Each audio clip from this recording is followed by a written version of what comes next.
আমাকে না শুনতে পাচ্ছে? জি স্যার। আচ্ছা আচ্ছা জি স্যার। আচ্ছা সবাইকে আমি ওয়েলকাম জানাচ্ছি যে আজকে সন্ধ্যায় এটা কি এটা ওয়েসবির লেকচার তো নাকি ওয়েসবি বিএও স্যার এটা একাডেমি অফ অপথলমোলজি স্যার আচ্ছা একাডেমি অফ স্যার এটা অপথলমোলজির বিওর একাডেমিক কমিটি স্যার বিওর একাডেমিক কমিটি যেখানে আমি আছি মুক্তি আছে আমরা বিওর একাডেমিক আচ্ছা ঠিক আছে তাহলে এই বিওর একাডেমিক কমিটিকে ধন্যবাদ জানাচ্ছি যে এই ধরনের একটা সুন্দর একটা উদ্যোগ নেওয়ার জন্য যে পোস্ট গ্রাজুয়েট স্টুডেন্টদের এই বিভিন্ন টিচারদের সাথে অনলাইনে যুক্ত করে দিয়ে ওদের মানে একটা সুবিধা হলো যে এই করোনা ক্রাইসিসে যেহেতু ওরা ক্লাস পাচ্ছে না বা বিভিন্ন হাসপাতালে যেতে পারতেছে না টিচারদের সাথে সরাসরি কথা বলতে পারছে না আমার মনে হয় এই ধরনের অনলাইন ক্লাসে পৃথিবীর বিভিন্ন দেশে মেডিকেল প্রফেশন এখন অনলাইনে হচ্ছে আমাদের দেশে এটা ল্যাকিং আছে এটা নিয়ে আমি জানি না এটা কি হবে আমাদের দেশের যে মেডিকেল প্রফেশনে ওই যে প্রফেসর এনায়েতের সাথে আমি কথা বলেছি যেটা সম্পর্কে যে আমাদের যদি সেশন মিস হয়ে যায় তাহলে কিন্তু একটা বছর আমরা লস করব এটা কিভাবে ওভারকাম করা যায় ওটা চিন্তা করা যাই হোক আজকে আমি বলতেছিলাম যে এটা যেহেতু একটা অনলাইন ক্লাস সেই জন্য আমি বলতেছিলাম যে let us talk on phaco phaco সম্পর্কে বলার আগে আমি বলতে চাই যে ফ্যাকো তো হলো একটা আধুনিক একটা টেকনোলজি যার মাধ্যমে আমরা অল ওভার দি ওয়ার্ল্ড এটা অ্যাকসেপ্টেড একটা প্রসিডিউর যার মাধ্যমে ক্যাটারাক্ট ম্যানেজমেন্ট করা হয় এই ক্যাটারাক্ট ম্যানেজমেন্টের জন্য এখন অনেক আপগ্রেডেড ফ্যাকো সার্জারি হচ্ছে অনেক আপগ্রেডেড মেশিন আমরা এখন পাই আমরা অপারেশন করি যেটা খুব লেটেস্ট মেশিন যার টেকনোলজি খুবই হাই এজন্য যারা ফ্যাকো সার্জারি করতে চায় আমার মতে প্রত্যেকটি মানুষেরই ক্যাটারাক্ট সার্জারি করা উচিত যেহেতু আমাদের দেশের 80% of the blindness is because of cataract কাজেই আমরা যদি ক্যাটারাক্টকে অ্যাড্রেস করতে পারি তাহলে 80% of the prevention of blindness আমরা করতে পারবো সেই জন্য ক্যাটারাক্ট আমাদের প্রত্যেকটা অপথলমোলজিস্টকে ক্যাটারাক্ট অপারেশন ভালো করে শিখতে হবে এটা ফ্যাকুতে করুক আর নন ফ্যাকু হোক কিন্তু ভালোভাবে শিখতে হবে অনেকে আবার ফ্যাকুও পারে আবার ম্যানুয়াল যে ক্যাটারাক্ট ম্যানেজমেন্ট তার সেটা জানে এসআইসিএস যেটাকে আমরা বলি দুটোই কিন্তু অনেকে খুব সিদ্ধহস্ত তবে যারা ফ্যাকু করে তারা ডেফিনেটলি এসআইসিএস করতে পারবে আমি যেটা বলতে চাই যে একজন সার্জনকে প্রথম তার একটা ডিসিশন নিতে হবে যে আমি কি শুড আই গো ফর ফ্যাকু আমি কি ফ্যাকু সার্জন হতে চাই যদি হতে চাই তাহলে তাকে আমাকে একটা ডিসিশন নিতে হবে এবং এটার একটা কমিটমেন্ট থাকতে হবে আমার ভিতরে সব সময় যে I want to be a safe very safe phaco surgeon এবং আমি এই ফ্যাকু সার্জারিটা আমি rest of my life continue করতে চাই আমি ওই সবাই দেখে শিখে বলে আমিও কয়েকদিন শিখে আমি ছেড়ে দিলাম আমার ভয় হয় যে আমি করতে পারবো না বা এরকম কোনো ফ্যাকোফোবিয়া যেটাকে বলা হয় অনেক সার্জনরা কিন্তু ফ্যাকো সার্জারি ট্রেনিং নেওয়ার পরেও তারা কিন্তু ছেড়ে দিয়েছে এটাকে বলা হয় যে ফ্যাকোফোবিয়া ফ্যাকোফোবিয়াতে যারা সাফার করে তারা কিন্তু আলটিমেটলি তারা কিন্তু থাকতে পারে না তারা কিন্তু সরে যায় এজন্য আমি বলতে চাই যে এই সিদ্ধান্ত নিতে হবে এবং আমি আরেকটা সিদ্ধান্ত নিতে হবে যে আমি সারা জীবনেই আমি আমার সিনিয়রদের কাছ থেকে আমার এক্সপার্ট সার্জনদের কাছ থেকে আমার শেখার একটা মানসিকতা থাকবে যখনই অনেক ধরনের টিপস আছে এগুলো আমার সারা জীবনেই শিখতে হবে এটা একটা কন্টিনিউয়াস লার্নিং প্রসেস আমি এখনো অনেক কিছু শিখি এই জন্য আমি বলি যে এই ধরনের ধারণা থাকতে হবে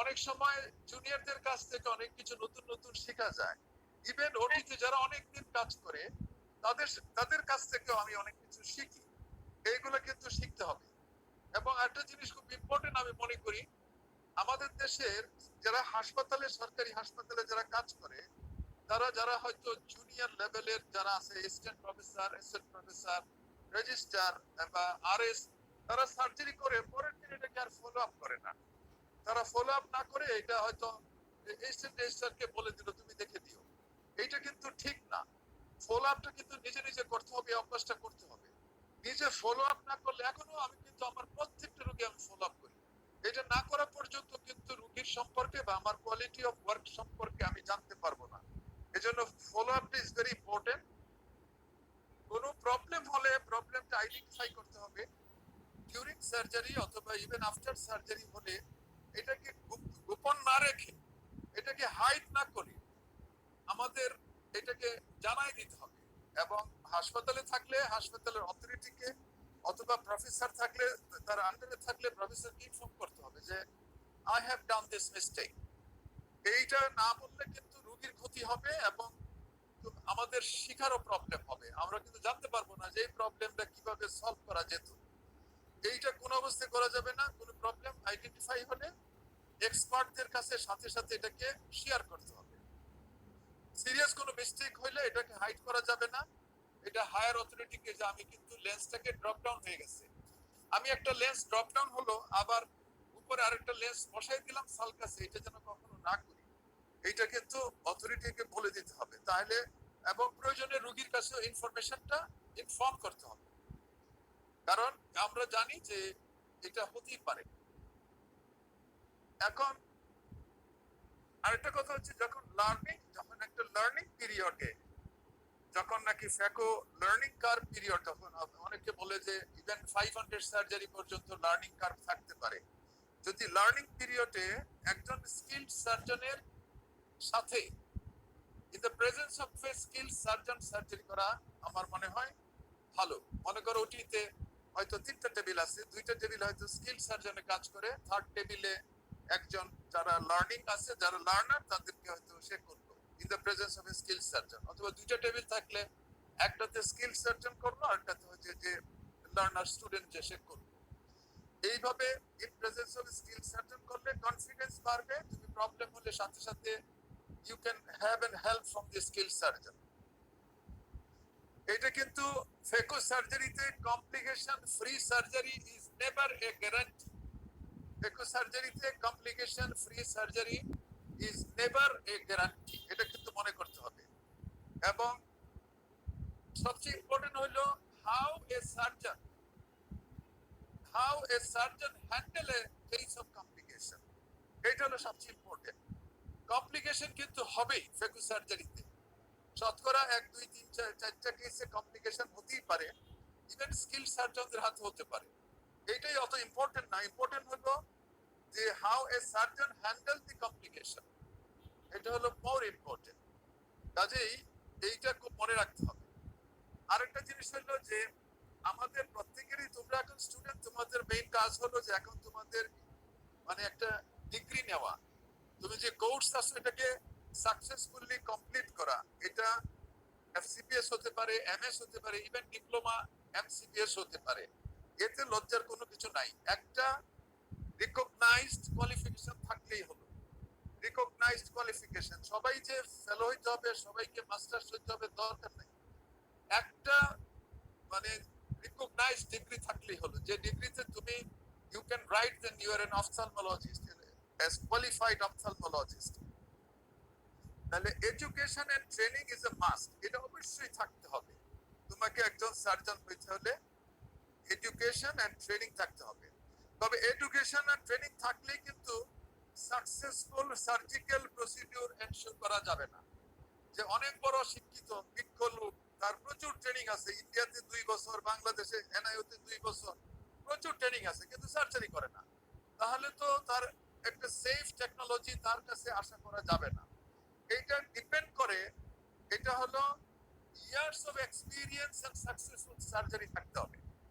years of experience and successful surgery, এইটাকে আমাদের এনশিওর করতে হবে। তাহলে তোমার যত এডুকেশনেই থাকো আর এডুকেশন কম বেশি যাই থাকো, তুমি you will be a good surgeon and dependable surgeon. কাজেই সুযোগ পেলে বেশি বেশি কাজ করতে হবে। কি পেলাম না পেলাম এগুলো চিন্তা মন থেকে এখন বাদ দিতে হবে।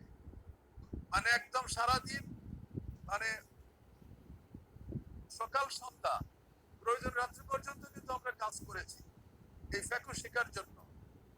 সিস্টারদেরকে বাধ্য করে, সিস্টারদেরকে অনুনয় বিনয় করে তাদেরকে রেখেছি এবং আমরা রাত্রি সন্ধ্যা 8টা 9টা 10টা পর্যন্ত উঠিতে আমরা কাজ করেছি। কাজেই এগুলা কিন্তু মনে রাখতে হবে, বি সিরিয়াস হতে হবে, না হলে কিন্তু খুব ভালো সার্জন হওয়া যাবে না। আর একটা জিনিস মনে রাখতে হবে যে টেকনোলজি কিন্তু সবসময় কিন্তু অ্যাডভান্সিং, এটার সাথে সাথে কিন্তু আপ টু ডেট হতে হবে। আপ টু ডেট হইতে হলে তোমার বিভিন্ন জার্নালগুলি পড়তে হবে, এরপরে তোমার ইউটিউব বা অন্যান্য মিডিয়াতে অনলাইনে তোমাকে বিচরণ করতে হবে, বিশ্বের বিভিন্ন বড় বড় সার্জনদের এক্সপোজারে যেতে হবে, বিভিন্ন কনফারেন্সে যেতে হবে। তাহলে চেঞ্জিং গুলা, অ্যাডভান্সমেন্ট গুলো তুমি ইজিলি, হয়তো তুমি একটা কনফারেন্সে ইন্ডিয়াতে গেলা, তুমি হয়তো বিরাট কিছু, তোমার যেটা সাবজেক্ট অফ ইন্টারেস্টে তুমি হয়তো সময় দিলা, দেখবে যে সেখানে হয়তো 3 দিনে তুমি হয়তো কিছুই পেলে না, মাত্র 2টা পয়েন্ট শিখলে। ওই 2টা পয়েন্টই তোমার অনেক কাজে আসবে। কারণ তুমি যেহেতু ফ্যাকু যখন শিখে যাবে, সবকিছু হাতে কলমে শিখতে হবে না, ওদের কথা শুনলেই তুমি দেশে এসে এগুলা কিন্তু ইমপ্লিমেন্ট করতে পারবে। এই জন্য সবসময় মানে আপ টু ডেট নলেজটাকে রাখতে হবে। আর সবসময় তোমার মনে একটা চিন্তা থাকবে যে একদম precision, precision in everything, precision in surgery, precision in power calculation, সবকিছুর মধ্যে একটা precision and the post operative management and accuracy. Precision and accuracy in cataract surgery is very important. Cataract surgery একজনে করলো without lens, without glass 6 distant, আরেকজনে করলো যে without glass হলো 612 বা 618, উইথ গ্লাস 66। তাহলে ওই আগেরটাই প্রিসিশন বেশি ভালো হয়েছে, ওইগুলা কিন্তু মনে রাখতে হবে। আর একটা জিনিস হলো যে ভিজুয়াল আউটকাম ভালো করার জন্য পসিবল যা কিছু আছে সবই কিন্তু করতে হবে, সবকিছুর খবর নিজে রাখতে হবে। টেকনিশিয়ানের উপর কিন্তু নির্ভর করা যাবে না, একদম আইওএল পাওয়ারতে আরম্ভ করে যা কিছু আছে সব এক্সামিনেশন, এরপরে তোমার ইন্ট্রাকুলার প্রেসার মাপার থেকে আরম্ভ করে ফান্ডাস দেখার থেকে আরম্ভ করে হিস্ট্রি টেকিং, কিছু শর্ট হিস্ট্রি টেকিং, এগুলো কিন্তু তোমার নিতে হবে, নিজে নিজে করতে হবে। কারোর উপর ডিপেন্ড করলেই একটা সমস্যায় পড়ে যেতে হবে। এইগুলা কাজে এই ভিজুয়াল আউটকাম ভালো করার জন্য পসিবল যা আছে সব করতে হবে। আর একটা জিনিস হলো to avoid complication, to avoid complication, complication may be pre operative, may be per operative, may be post operative. এই প্রি অপারেটিভ রিজনের জন্য কমপ্লিকেশন হতে পারে, আবার পার অপারেটিভ কমপ্লিকেশন হতে পারে, পোস্ট অপারেটিভ কমপ্লিকেশন হতে পারে। আমরা জানি যে প্রি অপারেটিভ রিজন কিরকম, যে পেশেন্টটা কি যদি তার লোকাল কোনো কজ থাকে, লোকাল কজ কি কি থাকতে পারে আমি বলতে পারি, অকুলার কজ যদি থাকে এটাকে আইডেন্টিফাই করতে হবে, সিস্টেমিক কজ থাকলে এটাকে আমাকে জানতে হবে, এবং কোনো ড্রাগ নিচ্ছে কিনা সেটাকে জানতে হবে। যেমন ধরো তোমার প্রস্টেট এনলার্জড ইউরোমেক্স খায় দিতে হবে, কোনো অ্যান্টিকোয়াগুলেন্ট খাচ্ছে কিনা এটাকেও আমাদের জানতে হবে। এটা হলো যে প্রি অপারেটিভ, এই জিনিসগুলো দেখতে হবে। প্রি অপারেটিভ আরো কিছু আছে, আমি পরবর্তীতে বলছি। এরপরে হলো পার অপারেটিভের মধ্যে, পার অপারেটিভ খুবই ইম্পর্টেন্ট কতগুলো জিনিস হলো যে এই যে ড্রেপিংটা যে করা, এইটা একটা ইম্পর্টেন্ট স্টেপ। ড্রেপিংটা এমন ভাবে করতে হবে যাতে করে কোনো সাইডের থেকে কোনো অ্যাডনেক্সাল টিস্যু থেকে কোনো কিছু না ঢুকতে পারে, আইলেশ গুলা যেন ভিতরের দিকে থাকে, কোনো ফিল্ডে যেন আইলেশ বেরিয়ে না থাকে, স্পেকুলামটা যেন ঠিক মতে থাকে, সেটা যেন ঠিক মতে এক্সপোজার করে, এবং ড্রেপিং এর সময় টেম্পোরাল সাইডে যেন ফ্লুইড লিক করে নিচের দিকে পেশেন্টের মাথায় নিচে না চলে যায়। এই জিনিসগুলো খুব কেয়ারফুল থাকতে হবে। এরপরে স্পেকুলামের কোয়ালিটি অফ স্পেকুলাম, যেহেতু আমরা লোকাল দিয়ে করি, আমরা অনেকে ড্রপ দিয়ে করি, সাবকন্স দিয়ে করি, অনেকে হয়তো পেরিবালভার দিয়ে করে, কিন্তু যেহেতু লোকাল বা সাবকন্স দিয়ে করলে, ড্রপ দিয়ে করলে স্পেকুলামের কোয়ালিটিটা অনেক ভালো হতে হবে, যাতে করে স্কুইজ করলে যেন কোনো ইফেক্ট না হয়। এই জন্য একটু স্ট্রং স্পেকুলাম হইতে হবে। অ্যাকচুয়ালি টাইটেনিয়ামের স্পেকুলাম হলে ভালো হয়। এরপরে হচ্ছে যে তোমার আইলেশ গুলা খুব কেয়ারফুল, যেন এটা ফিল্ডের মধ্যে তোমার অবস্ট্রাকশন হবে, তোমার দেখা গেল যে ইনস্টিটিউশন দিতে গেলে সেখানে আইলেশ বাধার সৃষ্টি করবে, তোমার কাছে অ্যাকচুয়ালি স্মুথ সার্জারি করতে অসুবিধা হবে।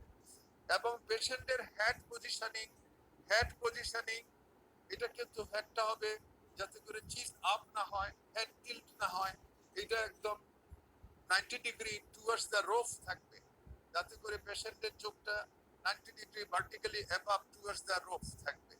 এবং তোমার সিটিং পজিশনে যেন তোমাকে এক্সেসিভ ব্যান্ড না হইতে হয়, বা তুমি যেন মাইক্রোস্কোপে দেখতে পাইতেছো না, উঁচু করে দেখতেছো, এটা সেটিংটা ঠিক করে করতে হবে। You are comfortable with microscope and the operation field, এরকম একটা অবস্থা থাকতে হবে।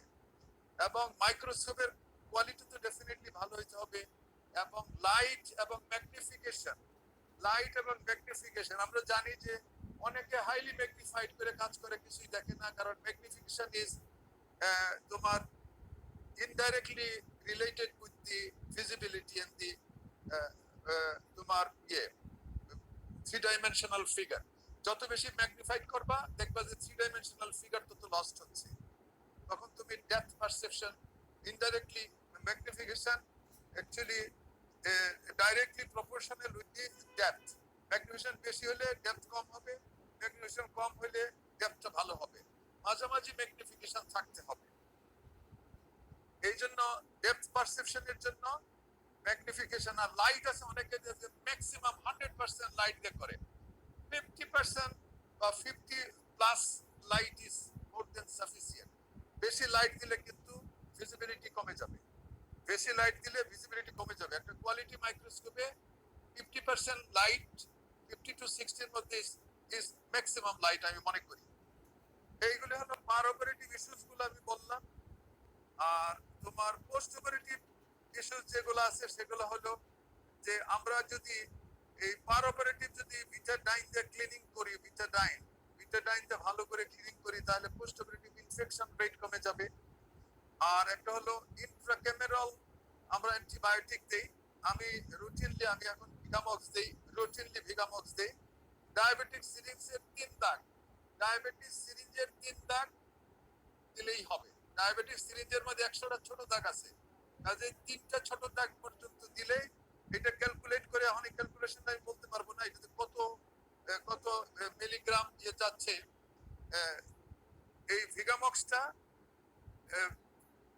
ছোট দাগ 3 পর্যন্ত দিলেই এটা হয়ে যাবে সাফিসিয়েন্ট। আরেকটা আছে যে অরোমক্স ইনজেকশন, অরোমক্স অক্সিফ্লক্সাসিন, যেটা নাকি অরবিন্দের, এটা এখন করোনা ক্রাইসিসের জন্য বাংলাদেশে আসতেছে না। এইটাও এই ডায়াবেটিস সিরিঞ্জের এই ছোট দাগের 3টা, মানে যদি 100 দাগ হয় তাহলে এটা হবে 3টা, 1 2 3। এটা হলো অরোমক্স, এটা সাইড করতে দিয়ে দিলেই হবে এন্ড অফ দি সার্জারিতে। এইটা দিলে মোটামুটি অরবিন্দ একটা স্টাডি হয়েছে যে ওরা 3,300,000 কেসেস এর মধ্যে তারা অরোমক্স দিয়ে করেছে, এবং তারা 300,000 করেছে উইদাউট অরোমক্স, এবং তাদের রেজাল্ট হলো নো ইনফেকশন। 300,000 এর মধ্যে কোনো ইনফেকশন তারা পায়নি। যাও, এটা আমি মনে করি দেওয়া উচিত। না দিলেও কোনো কিছু হবে যে এটা তেমন কিছু না, একসময় তো কিছুই দেই নাই, ইদানিং দিচ্ছি। কারণ আমি বলতেছি যে অ্যাকুরেসি এন্ড প্রিসিশন সবসময় ভিজুয়াল আউটকামের জন্য যা যা দরকার সেটা আমাদের করা উচিত। কারণ হঠাৎ করে ইনফেকশন তো হঠাৎ করেই হবে, একবার হলে তো ইনফেকশন হলে তো যে কি ক্রাইসিস হয় সেটা যাদের হয় তারা বুঝতে পারে। আরেকটা হলো ওউন্ডটাকে খুব ভালো করে করতে হবে যাতে ওউন্ডের থেকে কোনো লিক না হয়। ওউন্ড লিকের জন্য ইনসিশনটাকে ভালো করে করতে হবে। এবং একটা হলো এই যে প্রপার পোস্ট অপারেটিভ মেডিকেশন যেন প্রপারলি হয়, এটা হলো পোস্ট অপারেটিভ কমপ্লিকেশনের জন্য ইস্যুস গুলো আমাদের অ্যাড্রেস করতে হবে। এখন কথা হচ্ছে যে প্রি অপারেটিভ আরো কতগুলো জিনিস আছে, যেমন নাকি অপারেশন থিয়েটারে স্ক্রাব এরিয়া, ওটি, স্ক্রাব এরিয়া, করিডোর, এইগুলা একদম এই যে ক্লোটিং দিয়ে সকাল বিকাল মপ করতে হবে, ওয়াশ করতে হবে, সোয়াপ করতে হবে। আর হলো সপ্তাহে একদিন ওটিতে ফিউমিগেট করতে হবে। ফিউমিগেশনের জন্য অনেক কিছু বলে, আমরা এখনো অনেক জায়গায় আমরা ফরমালিন এখন ইউজ করি। ফরমালিন ছাড়াও অন্য জিনিস আছে, এবং আমাদের ওটিতে হেপা ফিল্টারও আছে, সেটাও আমরা জানি যে ইনফেকশন কন্ট্রোলে কাজ করে। হেপা ফিল্টার এখন অনেক মডার্ন ওটিতে আছে। এগুলা এবং একটা আছে যে পজিটিভ প্রেশার ব্যালেন্সটা করা উচিত, যাতে করে ওটির ভিতরে একটা কাইন্ড অফ পজিটিভ প্রেশার থাকে, বাইরে থেকে যেন কোনো কিছু ডাস্ট পার্টিকেল বা এমনি যেন কোনো জীবাণু যেন ভিতরে না ঢুকে, সেই জন্য এই ধরনের একটা সিস্টেম করা যায়। এরপরে ওটিতে তোমার ফ্লোরে যেটা আমরা ভিনাইল শিট আমরা দিয়েছি, এরকম অনেক ওটিতে এখন ভিনাইল শিট অথবা ব্যাকটেরিয়াস্ট্যাটিক টাইলস নাকি পাওয়া যায়। এগুলিতে ভিনাইল শিট এখন বিশ্বের আমি বিভিন্ন জায়গায় দেখেছি, এটা 10 থেকে 20 বছর চলবে, আবার চেঞ্জ করা যাবে। আর ওয়ালের মধ্যে কোনো টাইলস নয়, এক ধরনের ওয়াশেবল এপক্সি কালার অর্থাৎ ব্যাকটেরিয়াস্ট্যাটিক স্টেইন পাওয়া যায়, সেইটা দিয়ে এখন করা যাবে। আর এখন অবশ্য লেটেস্ট ওটি যেগুলা মডুলার ওটি এখন আসতেছে, টোটাল ওটিটা হলো স্টেনলেস স্টিলের স্ট্রাকচার করা, সেটা ভিতরটা একদম সবসময় ওয়াশেবল আর কি। এইটাও ওটি বাংলাদেশে চলে আসছে। বাংলাদেশে কেউ যদি ইন্টারেস্টেড হয় তাহলে বাংলাদেশের ইয়েতে আমাদের নিঠোরে যে নতুন বিল্ডিং এ প্রায় 4-5টা ওটি তারা করেছে এবং সেটা আমি দেখেছি, খুবই বিউটিফুল। ওখানে গেলে বোঝা যাবে যে একদম টোটাল ওটিটা ভিতরে কোনো ওয়াল দেখা যাবে না, টোটাল স্টিল স্ট্রাকচার দিয়ে কভার করা। এইটাও করা যেতে পারে। যে আমাদের দেশে এখন আমরা ওয়ালের মধ্যে অ্যাপক্সি পেইন্ট, হেফা ফিল্টার এবং আমরা ভিনাইল শিট দিয়ে আমরা ওটি আমরা করি এবং সেটা মোটামুটি ইনফেকশন কন্ট্রোলের জন্য এটা যথেষ্ট আমাদের জন্য। আর আর একটা হলো যে প্রি অপারেটিভ স্ক্রাব, যে হ্যান্ড স্ক্রাব করার সময় সাধারণত আমরা জানি যে এখানে আমরা 3 বার আমরা ধুই, আমরা একটা সাবান দিয়ে 2 থেকে 3 বার আমি সাবান দিয়ে প্রথম ধুয়ে নেই, তারপরে আবার এক্সিক্র্যাব যেটা দেওয়া হয়, এক্সিক্র্যাব দিয়ে একবার করি, তারপরে ফাইনালি বিটাডাইন দিয়ে শেষ করি। এবং বয়েলড এন্ড কুল ওয়াটার অথবা স্টেরাইল ওয়াটার যেটা নাকি ফিল্টারের মাধ্যমে আসছে, সেটা দিয়ে আমি হ্যান্ড ওয়াশটা করি। এগুলো কিন্তু প্রি অপারেটিভ প্রসেস এই আমার ইনফেকশন কন্ট্রোলের জন্য। আর আমাদের অপারেশন থিয়েটার আমি বলি যে পানির যে সোর্স আছে, যেটা হলো যে ঢাকা ওয়াসার যে ওয়াটারটা যেটা আসে, এটা সিটি কর্পোরেশন যে ওয়াটারটা আমাদেরকে দিচ্ছে, এখান থেকে আমরা একটা বিশাল ধরনের আমরা একটা ফিল্টার আমরা দিয়েছি। এই ফিল্টার দিয়ে পানিটা আসবে, এসে একটা গিজারে পানিটা বয়েল হয়ে পরে আমাদের ট্যাপের ভিতর দিয়ে বেরিয়ে আসবে। কাজে এখানে ডাবল প্রোটেকশন করা আছে এবং 6 মাস পর পর ফিল্টার গুলো আমরা চেঞ্জ করে ফেলি। এইটা একটা জিনিস, এটা কেয়ারফুল থাকতে হবে। প্রি অপারেটিভ আরেকটা জিনিস হলো এই যে পেশেন্টের স্ক্রিনিং এর সময় দেখতে হবে যে পেশেন্ট ইটসেলফ কোনো সোর্স অফ ইনফেকশন আছে কিনা, এইটা আমাদের খুব কেয়ারফুলি দেখতে হবে। যেমন পেশেন্টের যদি কোনো তোমার এই লোকাল কোনো প্রবলেম থাকে, যে patient could B a source of bacteria or fungus, এই ধরনের থাকতে পারে।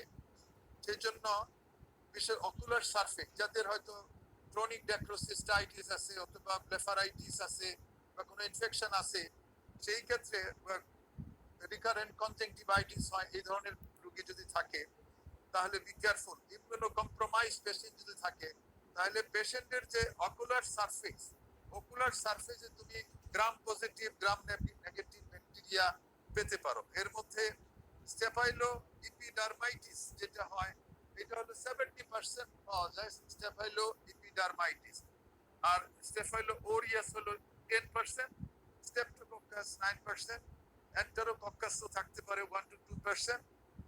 আবার সিউডোমোনাস এরোজেনোসা যেটা, এটা তো ডেভাস্টেটিং একটা ইনফেকশন হয়, এই গ্রাম নেগেটিভ ব্যাকটেরিয়া সিউডোমোনাস, এটা 6 to 10% এর মতো অকুলার সারফেসে পাওয়া যেতে পারে পেশেন্টের।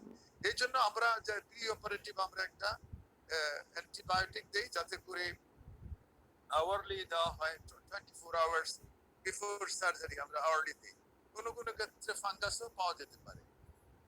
এইটা হলো পেশেন্টের ব্যাপার। এই জন্য পেশেন্টের তোমার ব্লেফারাইটিস বা canaliculitis, conjunctivitis, lacrimal duct obstruction, chronic dacryocystitis, এইগুলা বা যদি সে পেশেন্ট যদি কন্টাক্ট লেন্স ওয়্যারার হয় এবং অকুলার প্রস্থেসিস যদি সে আরেক চোখে থাকে, এই সমস্ত পেশেন্টের বেলায় একটু কেয়ারফুল হইতে হবে। এবং ওয়ান আইড পেশেন্ট যদি থাকে এবং এই পেশেন্টের যদি তোমার অ্যাট্রোপিয়ান অথবা অ্যাট্রোপিয়ান থাকে, পেশেন্ট যদি ইমিউনোসাপ্রেসিভ থাকে, আনকন্ট্রোল ডায়াবেটিস থাকে, পেশেন্ট যদি তোমার এই তোমার অ্যান্টি ক্যান্সারাস ড্রাগ নেয়, লং কন্টিনিউস কোন ইনফেকশনের জন্য ড্রাগ নেয়, এই সমস্ত জিনিসগুলা ইজ বি কেয়ারফুল। এগুলো পেশেন্টের ডিটেইলস আমাদের জানতে হবে। আরেকটা হলো তোমার যে পেশেন্ট সার্জারির সময় সাধারণত প্রিপারেশন করা হয় 5% আয়োডিন, যেটা ভিটাডাইন, প্রোভিডন আয়োডিন যেটাকে বলা হয়, এটা within 1 minute it kills about 100%, কেউ বলে 96 থেকে 97% ব্যাকটেরিয়া কিল করে in 1 minute। এবং এই যে ভিটাডাইনের ইফেক্টটা তোমার 1 ঘন্টা থাকবে, এই যে কিলিং ইফেক্টটা 1 ঘন্টা থাকবে, কাজে এই সার্জারিটা উইদিন 1 আওয়ারই কমপ্লিট করতে হবে। এটা হলো ভিটাডাইনের। আমরা ভিটাডাইন আছে বলে কিন্তু আমরা এখন অনেক বেশি সেফ এবং পোস্ট অপারেটিভ যে ইনফেকশন বলতে গেলে নাই বাংলাদেশে, কাজেই এইটা একটা জিনিস। আর হলো pre operative antibiotic drop. Pre operative antibiotic drop সাধারণত আমরা একটা ব্রড স্পেকট্রাম অ্যান্টিবায়োটিক ড্রপ দেয়, কেউ সিপ্রোফ্লক্সাসিন দেয়, কেউ মক্সিফ্লক্সাসিন দেয়, কেউ গেটিফ্লক্সাসিন দেয়। যা হোক, এটা একটা দিলেই হলো। আওয়ারলি আমরা দিই, মানে ওয়েকিং আওয়ার আছে, ঘুমায় গেলে দেওয়ার দরকার নাই। 24 ঘন্টা আগের থেকে, আগের দিন সকাল থেকে আওয়ারলি দিবে একদম বেডে যাওয়ার আগ পর্যন্ত, টিল বেড টাইম। এরপরের দিন মর্নিং এ আবার দিতে থাকবে সার্জারি হওয়ার আগ পর্যন্ত। অনেকে আবার সিস্টেমিক অ্যান্টিবায়োটিক খেতে দেয়, আমি অবশ্য সিস্টেমিক অ্যান্টিবায়োটিক আগে খেতে দেই না। আচ্ছা, যা হোক, এগুলি হলো। তারপরে তো এই যে ড্রেপিং এর ব্যাপার বললাম, যে ড্রেপিংটা খুবই সিল্ড ড্রেপিং হতে হবে, quality draping and sealed draping হতে হবে। এরপরে সার্জনের হ্যান্ড ওয়াশিং এর সম্বন্ধে আমি বললাম, যে হ্যান্ড ওয়াশিং এর পরে যে গ্লোভসটা যেটা পড়তে হয়, স্টেরাইল গ্লোভস ওয়্যারিং, এইটা কিন্তু শিখতে হবে কিভাবে নন টাচ টেকনিকে আমরা হ্যান্ড গ্লোভসটাকে পড়তে পারি। আর সাথে সাথে তোমার মাস্ক এবং ক্যাপ, এবং মাস্কটাকে প্রপারলি তোমার মাইক্রোপোর দিয়ে নাকের পাশে টাইট করে লাগাতে হবে, যাতে করে উপর দিয়ে বাতাস না যায়। যদি উপর দিয়ে লিক করে বাতাস, তাহলে কিন্তু মাইক্রোস্কোপটা হেজি হয়ে যাবে, সেখানে কনডেনসেশন হবে, ওয়াটার কনডেনসেশন হবে এবং মাইক্রোস্কোপটা হেজি হয়ে যাবে, তোমার ভিজিবিলিটি নষ্ট হয়ে যাবে। এই জন্য মাস্কটা আর ক্যাপটা, একটা ক্যাপ, অনেক সময় 2টা ক্যাপও পড়তে পারো, যে ডিসপোজেবল ক্যাপ। আমি সবসময় 2টা ক্যাপ পরি, আর মাস্কটাকে আমি ভালো করে 3টা অথবা 4টা, কোনো সময় 4টাও আমি মাইক্রোফোন লাগাই, যাতে করে সাইডে দেয়া, মানে স্টেপ বাই স্টেপ লাগাই। প্রথমে একটা মার্জিনের লাগাই, তার উপরের হাফটা আরেকটা লাগাই, এইভাবে লাগাইতে লাগাইতে 4টা বা 3টা, মিনিমাম 3টা লাগাই, যাতে করে কখনো কিন্তু উপর দিয়ে লিক করার। আর একদম ছোট লাগাবে না, অনেক সিস্টাররা আছে যে 2 ইঞ্চির মধ্যে কেটে দিয়ে নাকের কাছে একটু লাগাই রাখে, এইটাও কিন্তু ঠিক না।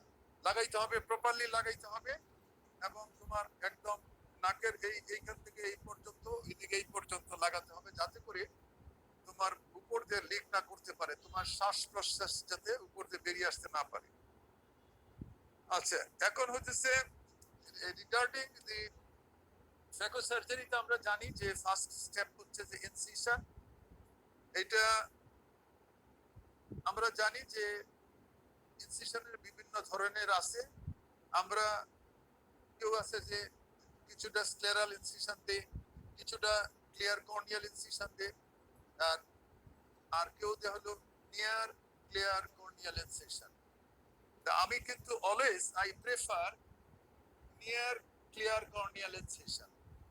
এটা কেন আমি প্রেফার করি আমি বলবো। এবং ক্লিয়ার কর্নিয়াল ইনসিশনে কিন্তু increases the risk of endophthalmitis. Clear corneal ইনসিশনে এন্ডোপথ্যালমাইসিসের রিস্কটা বেড়ে যায়। আর এসি ফ্ল্যাট হয় higher in clear corneal incision, AC flat হয়ে যেতে পারে। আরেকটা হইতেছে যে তোমার ফিশ মাউথিং হয় ক্লিয়ার কর্নিয়াল ইনসিশনে। ফিশ মাউথিং হলো হাত মুষ্টি দিলে সাইডে দিয়ে যে এরকম একটা টিস্যু যে হয় এটাকে বলা হয় ফিশ মাউথিং। কর্নিয়াতে এরকম উঠে থাকে, তখন এটা আর মেলে না, তখন এই দিক দিয়ে লিক করে, এটাকে বলা হয় ফিশ মাউথিং। এই ক্লিয়ার কর্নিয়াল ইনসিশনের সমস্যা এটা। কাজে I always I am happy to see a little bleeding because আমি near clear corneal incision, আমি যেখানে corneal vascular loop যেটা আছে আমি over the vascular loop আমি incision দিব। it is neither clear cornea nor scleral, in between, so I want to see the little bleeding. এইটা হলো তোমার near clear corneal incision। আচ্ছা, এবং এই যে নিয়ার কর্নিয়াল ইনসিশনটা কিন্তু তুমি একটু ব্লিডিং হলেও সার্জারি পরে দেখবে ব্লিডিং চলে গেছে, আর you can make this incision water tight, এটাকে ওয়াটার টাইট করা যাবে। এবং আমি অলওয়েজ হলো 3 স্টেপ ইনসিশন দিই। অনেকে আছে ডাইরেক্টলি ঢুকে যায়, আমি সে ঢুকি না। আমি প্রথম একটা vertically about half thickness of the limbus আমি কাটবো, তারপরে আমি হরিজন্টাল করে এটাকে আমি একটু স্প্লিট করব with the knife, with the keratome split করে, পরে আমি আবার at the end of the horizontal plane আমি আবার ঢুকে যাব অ্যান্টেরিয়র চেম্বারে। তাহলে ভার্টিক্যালি হলো first plane, then the horizontally আমি যে স্প্লিট করলাম হরিজন্টাল স্প্লিটটা করাতে এটা হবে second plane. At the end of the second plane আমি ঢুকে গেলাম অ্যান্টেরিয়র চেম্বারে একটু অবলিক করে, তাহলে এটা থার্ড প্লেন। আমি always I make a 3 plane incision. আর আমরা জানি যে ইনসিশনের এটা হলো over the vascular loop, vascular region of the limbus. আর আমি নাইফটা ইউজ করি 2.2 মিলিমিটার, কখনো 2.4 মিলিমিটার, 2.2 মিলিমিটার অথবা 2.4 মিলিমিটার। এই হলো আমার ইনসিশনের ব্যাপারে। এখন আমি যেটা বলতেছি যে এখন ওই যে ফ্যাকো ডাইনামিক্স সম্পর্কে বলি, যে এই একজন ফ্যাকো সার্জন কিন্তু আগেই ফ্যাকো ডাইনামিক্স সম্বন্ধে তার জানতে হবে। এটা তো যেহেতু ফ্যাকো একটা কমপ্লেক্স মেশিন, এটা এই যে আন্ডারস্ট্যান্ডিং অফ দি মেশিন এটা ইম্পর্টেন্ট একটা স্টেপ ফর এ সার্জন। এবং এই যে মেশিনটা নিজে নিজে সেট করা জানতে হবে। সবসময় টেকনিশিয়ানের উপর নির্ভর না করে সে কোথায় ভুল করতেছে তুমি বসে থেকে হলো এটা ওভারসি করতে হবে, যে এটাকে আমি দেখবো, এটাকে বসে বসে আমি তাকে এটা দেখতে হবে যে সে কিভাবে কাজটা করতেছে, তাহলে সে ভয় পাবে যে স্যার এভরিথিং বুঝে। কাজে মেশিন সেটিং এবং ট্রাবল শুটিং, কিছু যে সিম্পল ট্রাবল শুটিং যেগুলো আছে ডিউরিং সার্জারি, হঠাৎ করে যদি আমার টিউবটা বন্ধ হয়ে যায় তাহলে এটা কিভাবে আমি ওভারকাম করব। মনে করো টিউবটা বন্ধ হয়ে গেছে, এখন আর ভ্যাকুয়াম উঠতেছে না, সেই সম্বন্ধে আমি কিভাবে এক করবো, এইটাও তোমাকে জানতে হবে। ট্রাবল শুটিং কিছু আছে যেটা হয়তো বা সার্চ হচ্ছে, এই সার্চ কমানোর জন্য, বা একটা ক্যাপসুল টিয়ার হয়ে গেছে, তাহলে মেশিনের কি আমি চেঞ্জ করব, এই জিনিসগুলা সার্জনকে জানতেই হবে। এগুলো হলো ডিউরিং সার্জারি কিছু ট্রাবল শুটিং আছে, এটার সম্বন্ধে বেসিক আইডিয়া সার্জনের থাকা ভালো। একটা হলো মেশিন অফ অন করা, মেশিন স্টার্ট করা, মেশিন অফ করা, এগুলি জানতে হবে। কিছু সিম্পল ম্যানোভার এগুলি বুঝতে হবে। আর ফ্লুইডিক সম্বন্ধে আইডিয়াটা নিতে হবে। আমরা জানি যে ফ্লুইড একটা ইনফ্লো হয় আর একটা ফ্লো আউটফ্লো হয়। তাহলে বেসিক আইডিয়া হলো যে বোতলের একটা হাইট থাকে, অথচ আমাদের যে নতুন ফ্যাকো মেশিন যেটা সেঞ্চুরিয়ান, সেখানে বোতল হাইট নাই, ভিতরে একটা ফোর্সফুল পাম্প লাগানো আছে, হাইটের মতোই তারা কাজ করতে পারে। আর যেগুলি বোতল হাইট আছে, বোতল হাইটের উপর নির্ভর করবে যে তোমার ফ্লুইড ইনফ্লোটা কত বেশি হবে এবং তার সাথে আউটফ্লোটা সমান থাকতে হবে। তাহলে এই ইনফ্লো এবং আউটফ্লো অফ ফ্লুইড, এটার আমাদের উদ্দেশ্যটা হলো to make a stable anterior chamber. To stable anterior chamber হইতে গেলে fluid entering into the eye, এইটা will be equal to the amount of fluid that is going out of the eye, এটা হইতে হবে। তাহলে fluid entering into the eye equal to the amount of fluid that goes out of the eye, এটা হইতে হবে। আর আমি বলছি যে inflow of fluid into the I is always এটা ডিপেন্ড করে ইন দা মানে বোতল হাইট এবং বোতলে যে ফ্লুইডটা আছে ইনফ্লো ফ্লুইড যেটা আছে বোতলে এটা ট্রাভেল করে থ্রু দি টিউবিং সিস্টেম এখান থেকে তো তারপরে চোখের ভিতরে ঢুকতেছে the fluid inflow is based on the gravity এই গ্র্যাভিটিটা produce by the bottle height fluid inflow into the eye is based on the gravity and this gravity is depends on directly on the bottle height এটা যে infusion pressure যেটা হয় infusion pressure যেটা create হয় from the bottle into the eye depends on the bottle height এবং যা হোক আমরা যদি অনেক সময় দেখা যায় যে বোতল হাইট কমে গেলে এসি কিছুটা শ্যালো থাকে তখন সার্জন যে বুঝতে পারে যে এসবটা শ্যালো হচ্ছে এটা একটা hard cataract I want to little deeper anterior chamber to save the endothelium তখন অ্যাসিস্ট্যান্টকে বলতে হবে যে প্লিজ ইনক্রিজ দ্য বোতল হাইট বোতল হাইট ইনক্রিজ করলে দেখা যাবে যে অ্যান্টিরিয়র চেম্বারটা আর একটু ডিপ হয়ে গেল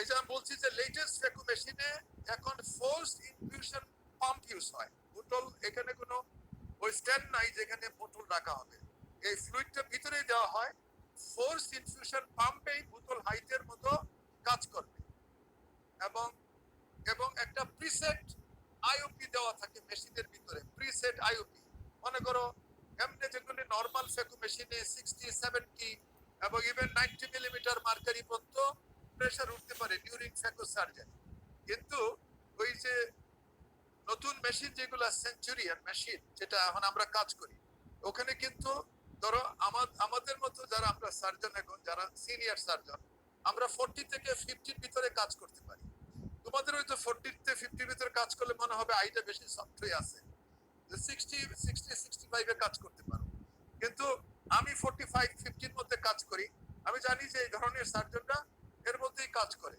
তাহলে অ্যান্টিরিয়র চেম্বার স্টেবিলিটি মেইনটেইন থাকবে আই প্রেসারটা কোনো অবস্থায় 50 এর উপরে যাবে না এতে করে অপটিক নার্ভ হেডে কোনো ড্যামেজ হওয়ার সম্ভাবনা কম থাকবে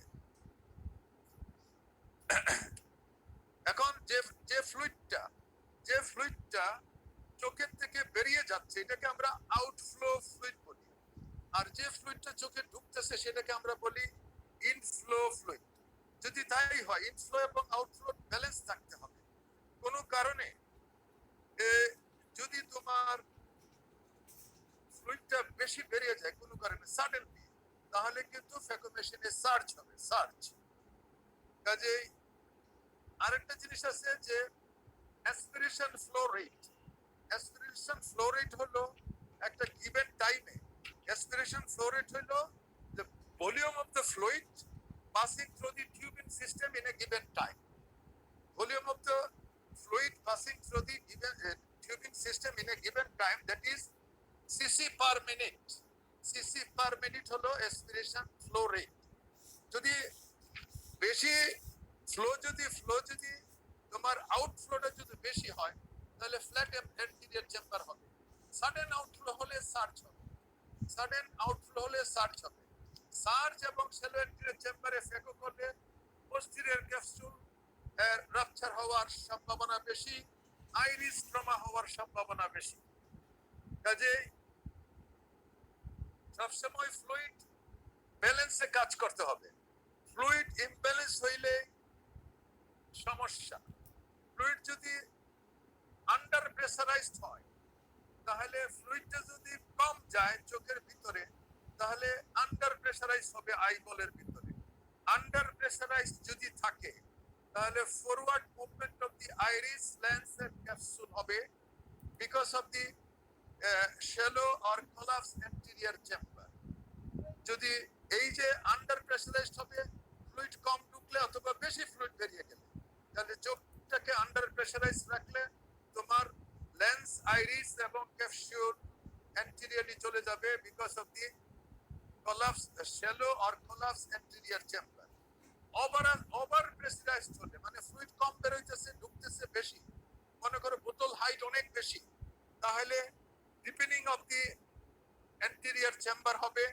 ট্রেসিং অন জনিউল হবে ট্রেস হবে অন জনিউলের উপর প্রেসার ইনক্রিজ হবে ইন্ট্রাওকুলার প্রেসার ইনক্রিজ হবে এবং pressure on optic nerve head increase হবে। কাজে এই জিনিসগুলা তোমার মেশিন আন্ডারস্ট্যান্ডিং হইলে মডার্ন মেশিনে এগুলা খুবই ব্যালেন্স থাকে, চিন্তার খুব একটা কারণ নাই এবং এইটা প্রপার ওয়েতে মেনটেন হয়। আমরা সাধারণত বাংলাদেশে আমরা পেরিস্টালটিক পাম্প দিয়ে আমরা কাজ করি। এইখানে এই পেরিস্টালটিক পাম্পটা, আরেকটা পাম্প আছে ভেঞ্চুরি পাম্পটা আমরা খুব একটা ইউজ করি না। আমরা ইউজ করি হলো পেরিস্টালটিক পাম্পটা হইলো এরকম একটা জিনিস যে বাসা বাড়িতে যে পাম্প না দিলে পানি টিউব দিয়ে উপরে উঠে না, ট্যাঙ্কির মধ্যে পানি যায় না। এই পাম্পটা সেরকম একটা জিনিস which move fluid through the aspiration tubing, টিউবের ভিতরে দিয়ে যে ফ্লুইডটাকে মুভ করায় সেটা হলো পাম্প। এই পাম্পটা হলো পেরিস্টালটিক পাম্প আমরা ইউজ করি। এই পেরিস্টালটিক পাম্পটা ইন্ডিপেন্ডেন্টলি কন্ট্রোল করে aspiration rate and the vacuum aspiration rate and the vacuum. আমরা জানি যে ফ্যাকুর যে টিউবিং আছে, একটা দিয়ে যায় হলো ফ্লুইড পাস হয়, আর একটা যে ভ্যাকুম মেইনটেইন করে। সো দি কমপ্লায়েন্স, একটা কথা আছে টিউবের কমপ্লায়েন্স, হাইলি কমপ্লায়েন্স, ধরলে সাথে সাথে দেবে যায় টিউব, এটা হাইলি কমপ্লায়েন্ট টিউব। এই টিউব ভালো নয়। যেটা ল কমপ্লায়েন্স টিউবিং সহজে কলাপস করে না, ল কমপ্লায়েন্স, সে চাপ দিল সেটা হিসাব করে না, তার কমপ্লায়েন্স কম, সেটা হলো সবচেয়ে ভালো টিউবিং। এই শক্ত টিউবিং দিয়ে কাজ করতে হবে, তাহলে সার্চ হবে না।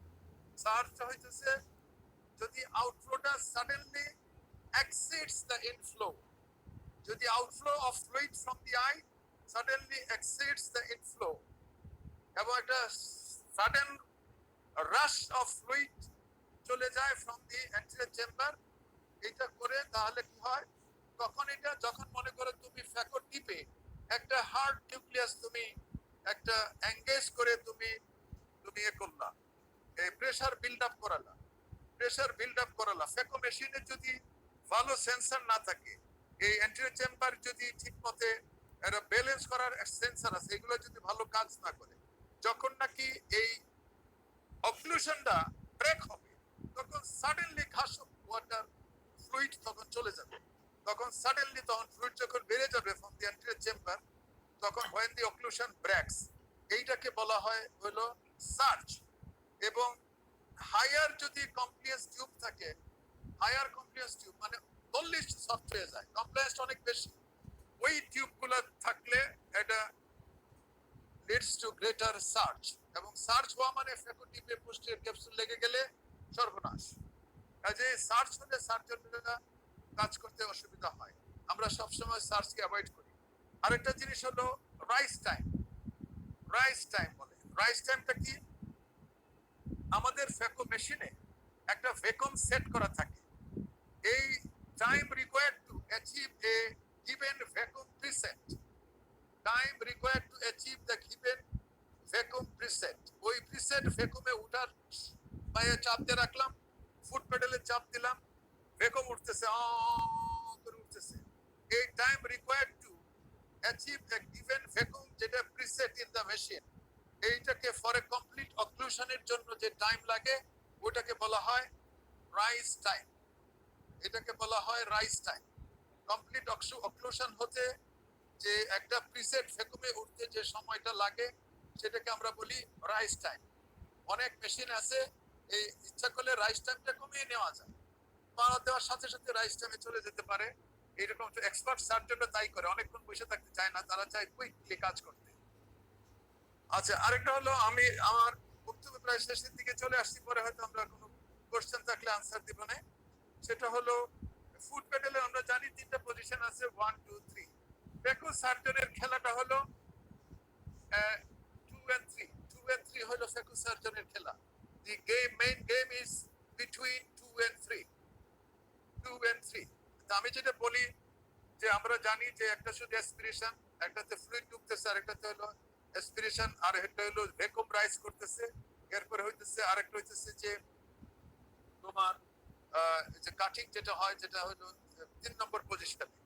তাহলে 3 নম্বর পজিশনে আমি এঙ্গেজ করলাম নিউক্লিয়াস, এঙ্গেজ করে অক্লুশন করে আমি 2 নম্বর পজিশনে এসে খাবো, তাহলে এইটা ইফেক্টিভ হবে। 3 দিয়ে কাটা 2 দিয়ে খাইতে হবে। আর এই 2 and 3 এর মধ্যেই হলো তোমার মেইন গেমটা। যদি 2 এর না টেনে আনে তাহলে একটু 3 এও যেতে হবে। তাই 2 এর 3 এর মধ্যেই কাজ করতে হবে। বেশি শক্ত নিউক্লিয়াস হলে 3 এর হেল্প নিতে হবে, আবার 2 এ চলে আসতে হবে। 3 এর হেল্প নিয়ে আবার 2 এ চলে আসতে হবে। এইভাবে না হলে শুধু 3 এ থাকলে দেখবে যে আর ঢুকতেছে না, নিউক্লিয়াস আর ঢুকতেছে না। 2 এর মধ্যে হলো ভ্যাকুয়ামটা অ্যাক্টিভ থাকবে। আমি ভ্যাকুয়াম ফুল রেখে আমি 2-3 এর মধ্যে কাজ করব। তাহলে 2 মিনিটে 1 মিনিটের মধ্যে নিউক্লিয়াস শেষ। কাজে আরেকটা হয়তো ইনসিশন সম্পর্কে যে একটা কথা বলি, ইনসিশন সাধারণত ফ্যাকো সার্জারিতে ইনসিশন 2 মিলিমিটার থেকে এটাকে স্মল ইনসিশন মাইক্রো সার্জারি বলে, যেহেতু ইনসিশনটা হবে 2 millimetre to 2.8 millimetre, 2 millimetre to 2.8 millimetre, preferred হলো 2.2 মিলিমিটার, 2.2 মিলিমিটার। এবং এই যে এই ইনসিশন যদি দেওয়া থাকে তাহলে একটা হইতেছে যে এইটা খুবই ক্রিটিক্যাল একটা জিনিস। ইনসিশনটা যদি ভালো হয়, ইনসিশনের যে লেন্থ এন্ড ব্রেথ যদি ঠিক থাকে, যদি টু আর্লি এন্ট্রি না হয়, টু লেট এন্ট্রি না হয়, 2.2 যদি ভার্টিক্যালি হরিজন্টালি হয়, তাহলে হবে কি ফ্লুইডিক ব্যালেন্সটা খুব প্রপার হবে এবং ইনফেকশন পরবর্তী সময় ইনফেকশন কন্ট্রোল হবে এবং অ্যাস্টেগমেটিক নিউট্রাল ইনসিশন হবে। অ্যাস্টেগমেটিক নিউট্রাল বলতে আমি বুঝাচ্ছি যে মিনিমাম অ্যাস্টেগমেটিজম হবে। এইটা হলো সাধারণত আমরা বলি যে টেম্পোরাল সাইটকে আমরা বলা হয় যে অ্যাস্টেগমেটিক নিউট্রাল সাইট, এবং ওন স্টেবিলিটি খুব ভালো হবে। কাজে ওন স্টেবিলিটি ভালো হবে, ফ্লুইড ব্যালেন্স ডিউরিং সার্জারি ঠিক থাকবে, পোস্ট অপারেটিভ ইনফেকশন প্রিভেনশনের জন্য এই ধরনের ইনসিশন, ছোট ইনসিশন হেল্প করবে। অ্যাস্টেগমেটিজম কম হবে, ওন স্টেবিলিটি হবে, হিলিং প্রপারলি হবে। আচ্ছা, সাইটটা বলছিলাম যে ক্লিয়ার কর্নিয়াল, লিম্বাল এবং স্ক্লেরাল। কাজে some degree of vascularity in the incision area, some degree of vascularity is always preferred. Temporal ইনসিশনটা সাধারণত এই জন্য বলা হয় it is far away from the visual axis. আরেকটা হচ্ছে যে অ্যাস্টিগমেটিজম ম্যাক্সিমাম দেখা যায় যে একটা স্কিল সার্জনের সাথে 0.5 ডায়াপ্টারের বেশি, 0.5 ডায়াপ্টারের বেশি অ্যাস্টিগমেটিজম হয় না। কিন্তু ইনসিশন সুপিরিয়রলি দিলে, এটা ক্লিয়ার কর্নিয়াল অথবা লিম্বাল দিলে অনেক সময় দেখা যায় যে অ্যাস্টিগমেটিজম 1 থেকে 1 প্লাস হতে পারে। অ্যাস্টিগমেটিজম এটা surgically induced astigmatism up to 1 পর্যন্ত হতে পারে। আর এই গেল মোটামুটি। আর একটা জিনিস হলো রেক্সিস সম্বন্ধে একটা কথা বলি। রেক্সিসটা হলো যদি আইওয়েল যদি 6 মিলিমিটার তার ডায়ামিটার হয়, তাহলে রেক্সিসটা হবে 5.5 মিলিমিটার, 5.4 টু 5.5 মিলিমিটার হয় ভালো। এবং এতে হলে কি হবে, আমরা জানি যে আইওল সাইজ হলো 6 millimetre, so the anterior capsular margin will cover all through the লেন্সের anterior surface এর পেরিফেরিতে সেটা কভার করে রাখবে। এবং এই যে ক্যাপসুল এবং IOL capsule, anterior capsule and the IOL এর যে রিলেশন, এইটা খুবই স্ট্রং একটা রিলেশন হবে। এতে করে হবে কি তোমার লং টার্ম সিকুয়েলি কম হবে। লং টার্ম সিকুয়েলি কি হতে পারে, পোস্ট অপারেটিভলি পিসিও ডেভেলপ করতে পারে। এই ক্ষেত্রে পিসিও অলমোস্ট নীল হবে। এবং ক্যাপসুলার কন্ট্রাকশন হয়ে যেটা হয় capsular fibrosis syndrome, capsular fibrosis syndrome সেটা সাধারণত হবে না যদি 5.5 মিলিমিটার সাইজের যদি আমার হয় রেক্সিস হয় এবং এটা যদি ক্যাপসুলকে অল থ্রু কভার করে। আর হলো decentration of the optic, decentration of the optic হবে না, anterior shift of the IOL হবে না, anterior shift of the IOL হবে না এবং ডিসেন্ট্রেশন অফ দি অপটিক হবে না। এই যদি রেক্সিস আইওয়েল রিলেশনটা যদি মেইনটেইন করা যায়। আর একটা হলো রিফ্লেকশনটা প্রপার থাকবে, রিফ্লেকশনের খুব একটা চেঞ্জ হবে না, বারবার স্পেকটেকল চেঞ্জ করার দরকার নাই। তাহলে এইটা হলো মোটামুটি আমার আজকে তোমার বক্তব্য। এখন তোমাদের কাছ থেকে যদি কোনো কোশ্চেন থাকে you can ask me the question, যেটি উত্তর আমি তো দিব।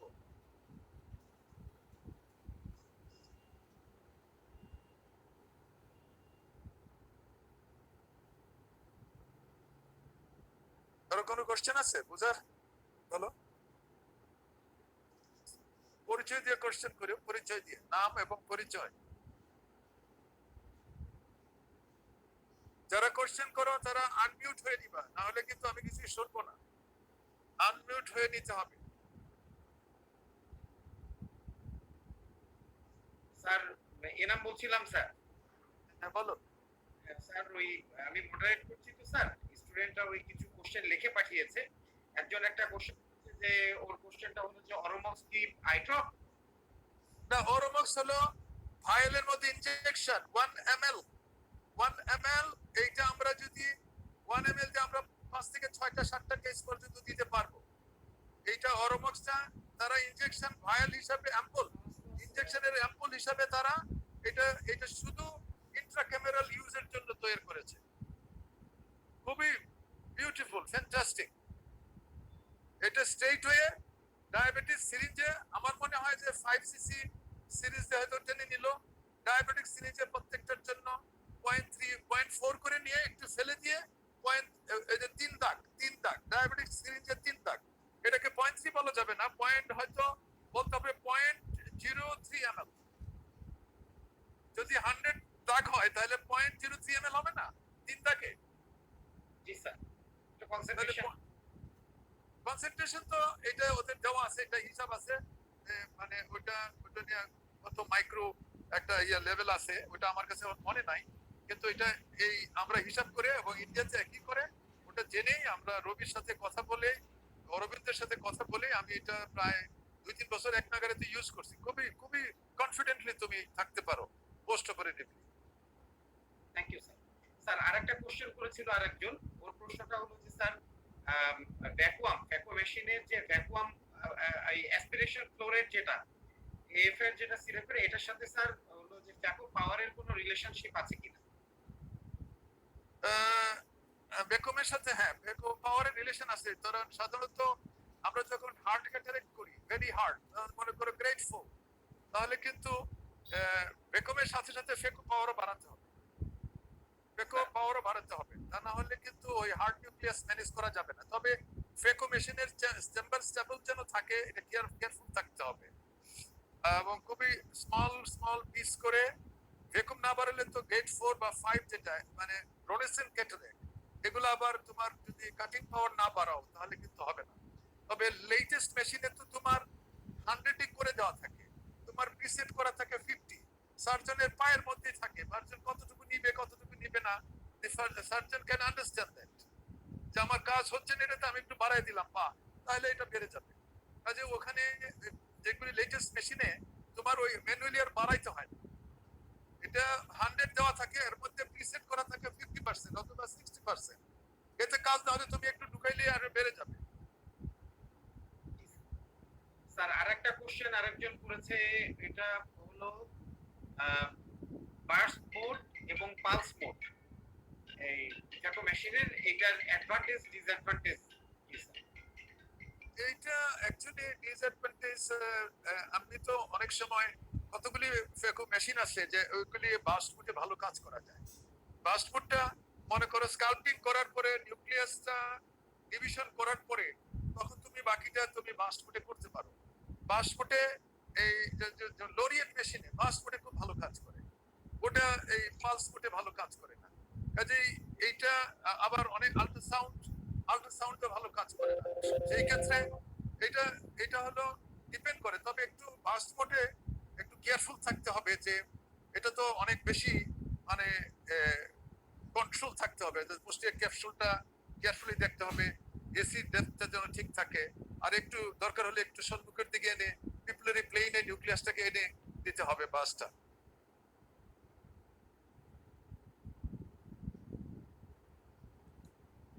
একজনের স্যার আরেকজন জামিল, ও কোশ্চেন করছে if rhexis extension occur then what can I do? হ্যাঁ ওইটা রানিং ওয়ে যদি হয়, অ্যান্টিরিয়র ক্যাপসুল রেক্সিস করার সময় রান ওয়ে যদি হয় টুয়ার্ডস ইকুয়েটর, তাহলে আমি মনে করি স্কিল সার্জন আর ধরো আমি স্কিল সার্জন, দুই বেলায় দুই রকম হতে পারে। যদি রান ওয়ে হয়ে যায়, তুমি যদি এটাকে আবার উদ্ধার করতে পারো ওই যে ইকুয়েটরের কাছাকাছিতে অনেক সময় রেক্সিস ফরসেপ দিয়ে কিন্তু নিয়ে আসা যায়।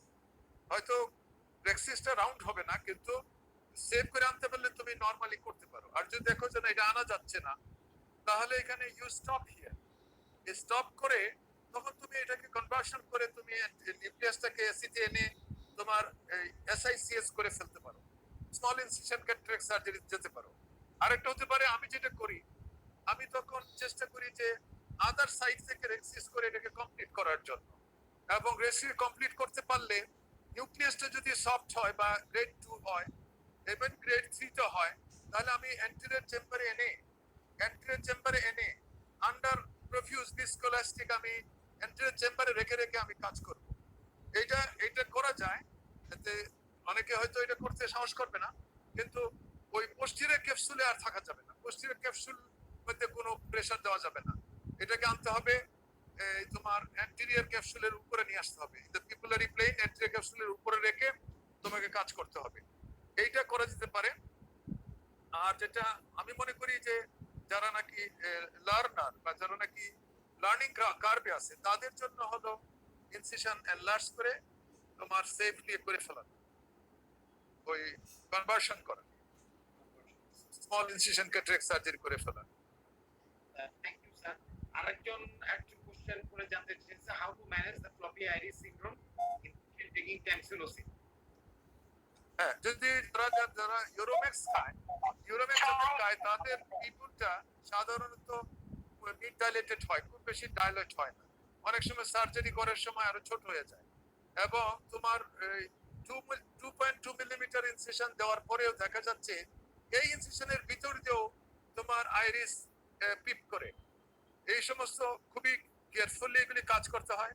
এই জন্য হিস্ট্রি যাদের ইউরোম্যাক্স খায়, আমি মনে করি তাদেরকে মিনিমাম 7 ডেজ একদম এটাকে ড্রাগটাকে ওমিট করতে হবে ফর অ্যাটলিস্ট 7 ডেজ প্রি অপারেটিভলি করে নিতে হবে।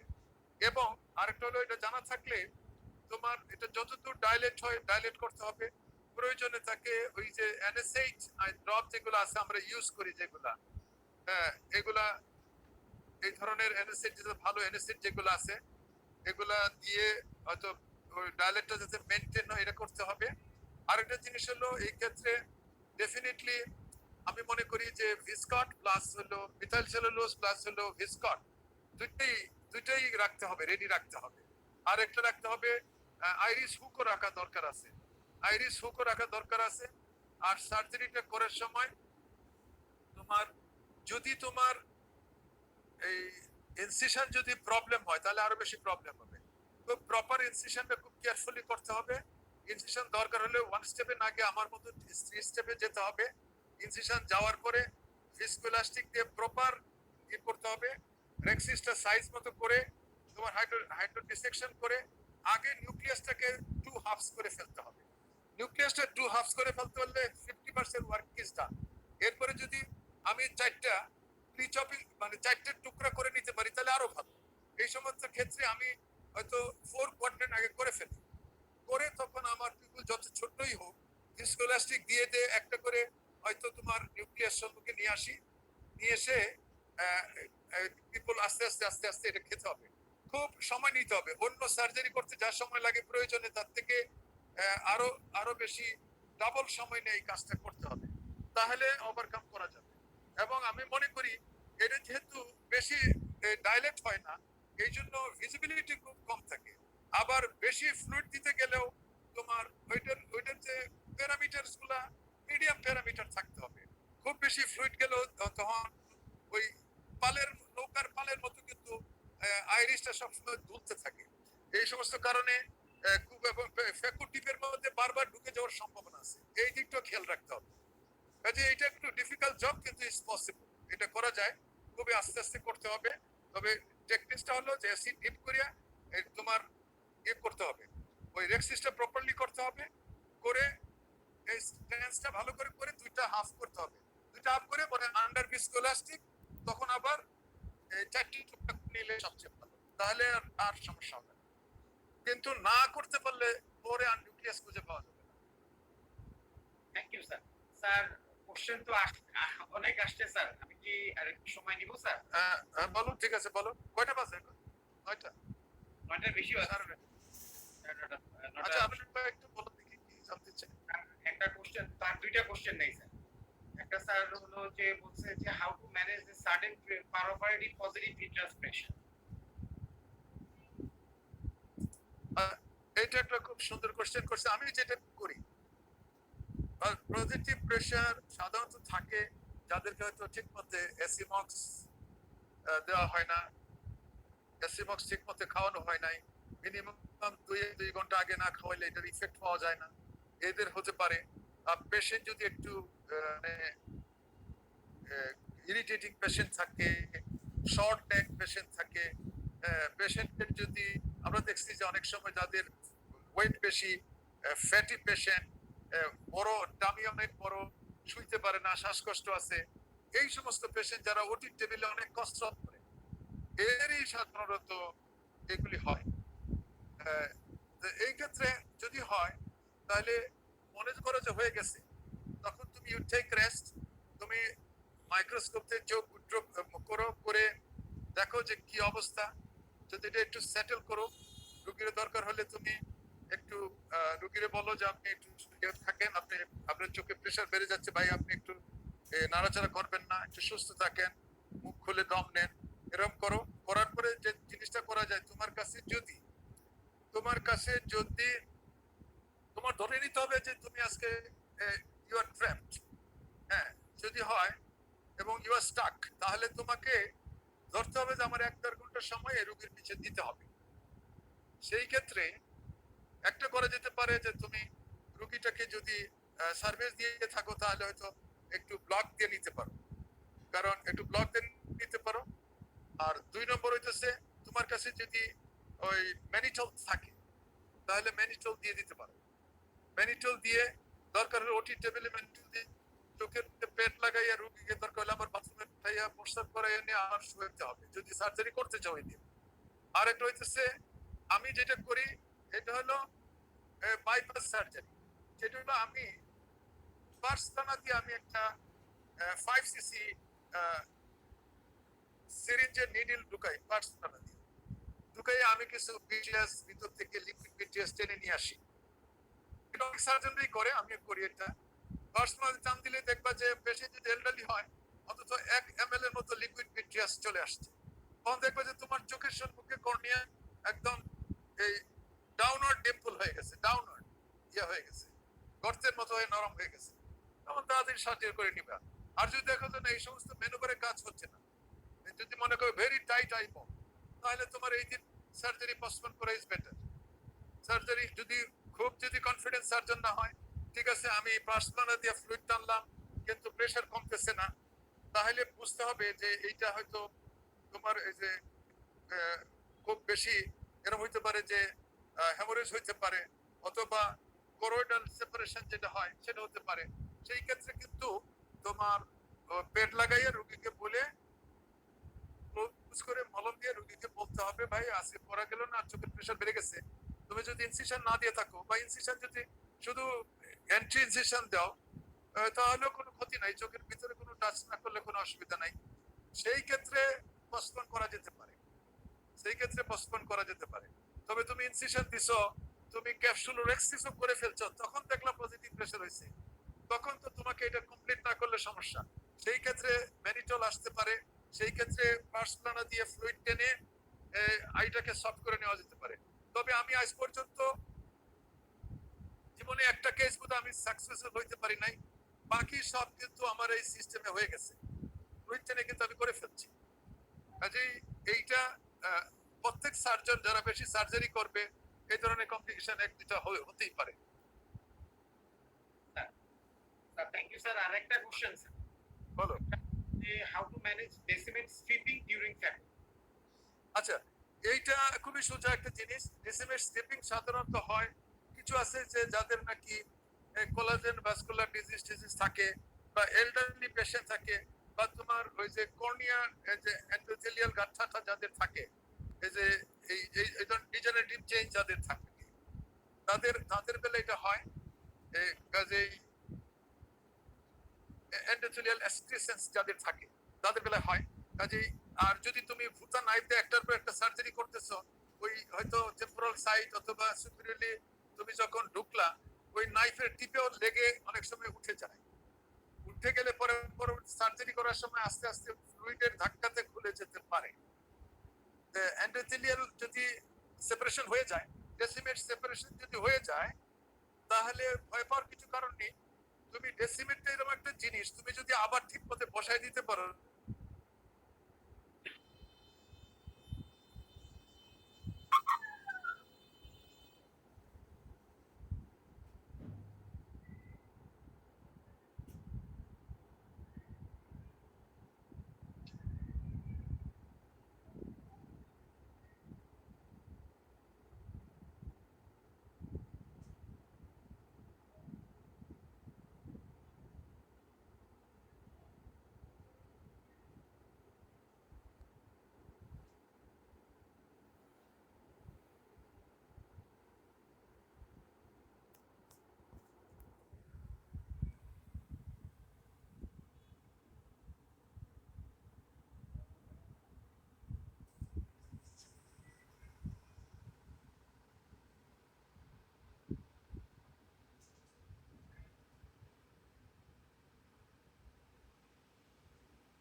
বাবা চাকরি শুরু করলে আরো সুস্থ হয়ে যাবে। আসলে আম্মু তো বলে, রেগুলার চাকরি বাকরি করা আব্বু আম্মু তো বলে